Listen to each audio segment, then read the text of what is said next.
Welcome to the Smarter Roofer Podcast. Join twin brothers Elias and Matt Raber, along with co-host Owen Schrock, as we share current marketing, sales, business, and life strategies to help you grow your commercial roof coating business. Let's dive in. Welcome back to another episode of the Smarter Roofer Podcast. Today's topic is something that we don't talk about very often. Not sure if we're going to get into the weeds on this or not, but recently, a few of you might have noticed there was a presidential election. And there was?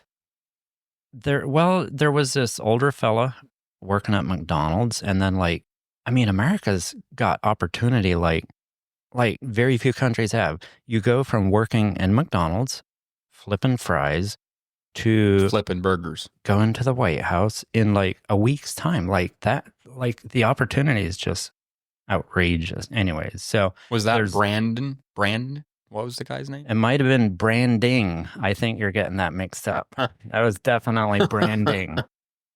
And then there's also, did you see the older guy in the garbage truck?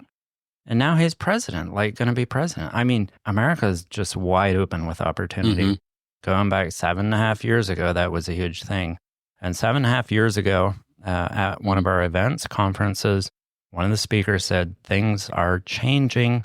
And he said, the next 4 years, you have to take advantage of this. And he said, hopefully for the next you have to take advantage of the opportunities because people are going to have more money to spend. And for commercial roofing contractors, that's going to be something good. And I remember that just like it was yesterday. And here we are 7.5 years later. The thing is with a lot of these commercial building owners, it's not like they didn't have the money to spend. They just didn't have the certainty in their mind to spend it. A lot of these big companies, they were doing just fine. It's just that they don't want to spend more money than they absolutely have to. So they just kind of sit on it, maybe do some patchwork and stuff like that. Yeah, Trump will bring a lot of certainty to the marketplace. Again, he says tariffs. I love the word tariffs. It's my favorite word. It's a beautiful word. It'll bring businesses back to America, and forget what company it was. I saw they were going to literally spend billions of dollars in, I think it was Mexico. And when they saw how his polls were rating, they literally halted everything. And they said, we're not going to build this. I mean, now they're like, we're not building this. We're bringing it to the U.S.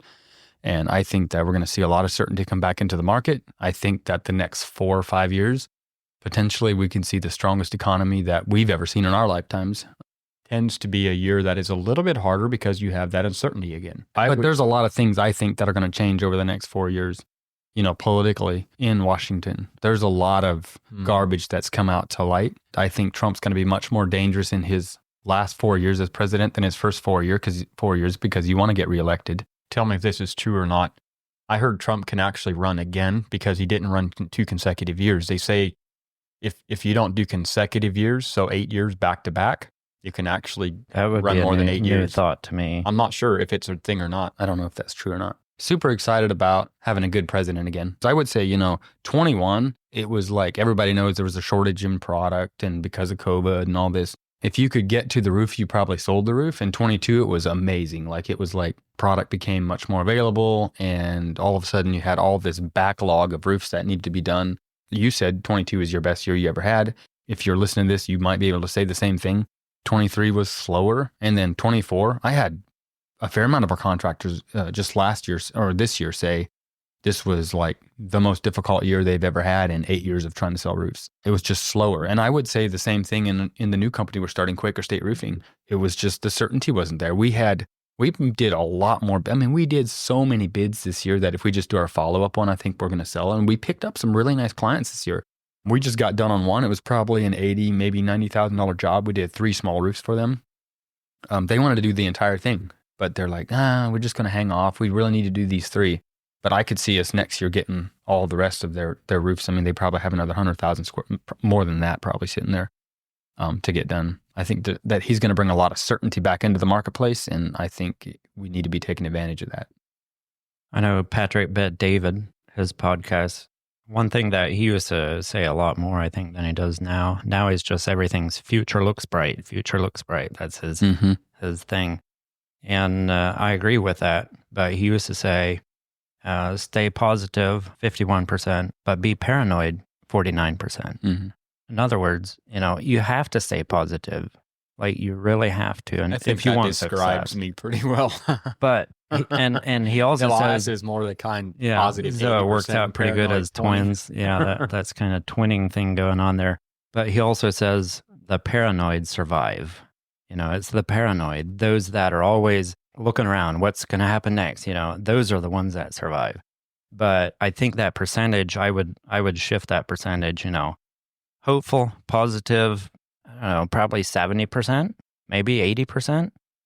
But be paranoid, maybe 20%. Maybe the people who aren't paranoid enough don't see the wave coming, and they're the people who have the coffee can in the boat, and they're trying to get rid of all the water that's inside and end up sinking. Well, I think there's technicals like the economy. There's technical things in the market that the economy still has to work through. If inflation is caused by too much cash in the market, how do you get rid of that cash? So there's, I think, being able to control the narrative, being hopeful, looking to the future looks bright. That's controlling that narrative and giving people hope. But then the paranoid side is like the technicals. There's still things at work that are going to have to be worked through. But I think having good leadership, having that hope, that is what will pull people through in a positive ways. Definitely a lot of hope in the market, in my opinion. Yeah, I'm super excited for the next 4 years. And I think it'll be a really good time for new guys to get started, but also a really good time for established guys to grow. I think it's a great opportunity kind of for everybody.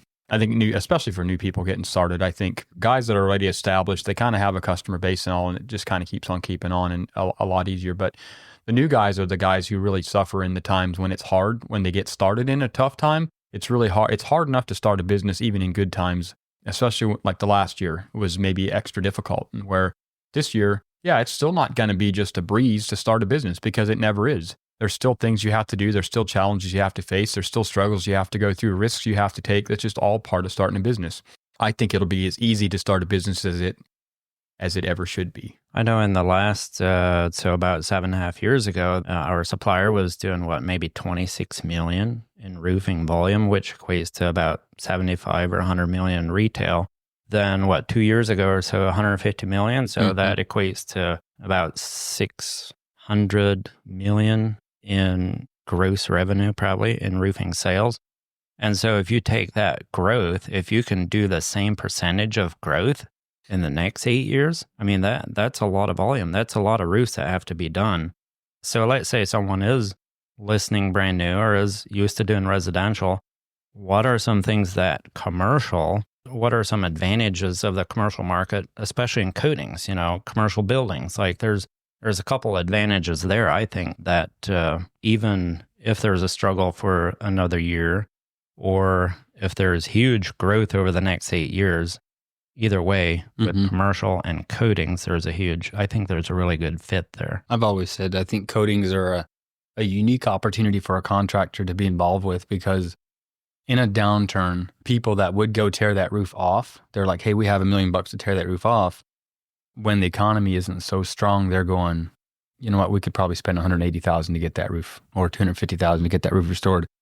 But our systems are quality enough that most of the time, if you can go over that and show Mr. Building Owner, hey, don't spend the $1 million, spend the $250, restore your roof, get another 10 or 20 years of life out of that roof, as opposed to spending the $1 million and tearing it off, it also makes sense. And so I think that it's a unique place to be as a contractor is to be able to offer that. I think one big thing for contractors too is, especially residential guys, and really, this goes for any business. In order to grow your business, in order to have more revenue, which ultimately is what most businesses are after, they're after growth, they're after more profits. In order to do that, you have to do one of two things. In your existing business, you have to figure out how to get more work and how to add more employees. If you are in residential, we can show you how to go into commercial, changing your focus a little bit. No more employees. Let's say you have 3 or 4 guys working for you now, and you're doing $600,000 worth of residential roofs every year. I can show you how to take those 3 or 4 same guys, adding no more employees, cut down on the amount of customers that you have and the amount of roofs you are doing just by redirecting from residential to commercial, because commercial roofs are much bigger. And I can show you how to gross with one crew of guys. And so that's something that I feel like, especially in the coating industry, is unique. I grew up in construction, and I still to this day have never seen or found anything that you can gross and profit as much with one crew as you can in commercial roof coatings. I would say that in residential, you would have to have 2, maybe 3 crews in order to do those kind of numbers. From most business owners' standpoint, their number one issue that they have is employees, is turnover, is training a guy in, and before you know it, he's off there with his own truck and his own ladder doing his own shingles. And you're frustrated because he lives 5 miles from your house, and now the guy you trained in is your competitor. In the commercial roofing company, specifically with Conklin, now if that guy decides to go on his own, you can make him one of your team members. He can take what he's learned. He can continue to do the same thing. You can support him, and you're still going to continue to make a little cut off of what he does. And you do that 10 times, and now it gives you an option, if you want, to sit back and just support your team of guys. So that's what I love about the commercial roofing industry, especially here, is that little circle becomes something that we can really all still be friends. We can really still all support each other and have each other's best interests in mind. Because the truth of the matter is, if I have a roofing company and I'm really let's say I have a residential roofing company and I'm really looking out for the people, for other people, which as Christians, I think we're supposed to do. We're actually really supposed to have the best interests in mind for all the people in our lives. And if I truly believe that you have a better opportunity, a better shot at life, and you have the skill sets to go do what I do, why am I trying to hold you back? But that's where most contractors are, because it doesn't benefit them when they encourage them to keep moving forward. But here we can continue to encourage our guys, hey, stay moving forward. Simon did that for us, or we wouldn't be where we're at today. He said, I see more potential in you guys than you have working for me. How about you start your own? We wouldn't be sitting here having this podcast and trying to encourage other people if Simon could not have had that conversation with us. And so it was life-changing, and I guess now we're just trying to pass it on. I think one other thing coming back to the side of building owners having money is probably the Tax Cut Act. If that gets passed into actually made law where it doesn't expire, I think that'll have long-term effects. And so building owners have even more incentive to do a restoration versus a tear off or, new roofs. A lot of positive things, as Patrick Bet-David would say. Future looks bright. That's right. Grab your shades. Thanks for listening to this episode of Smarter Roofer Podcast. In the next episode, we're going to talk about... Who knows what? We should do an open loop here, right? You won't want to miss. Hey there, commercial roofing pros.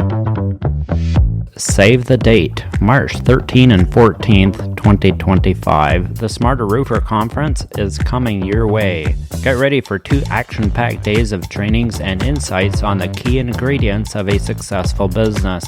Learn cutting-edge strategies, boost your sales tactics, and elevate your marketing game. But that's not all. Connect with fellow roofing business owners, meet top industry vendors, and have a ton of fun along the way. This is a must-attend event to take your commercial roof coating business to new heights. Save the date, March 13 and 14th, 2025. Let's build success together at the Smarter Roofer Conference.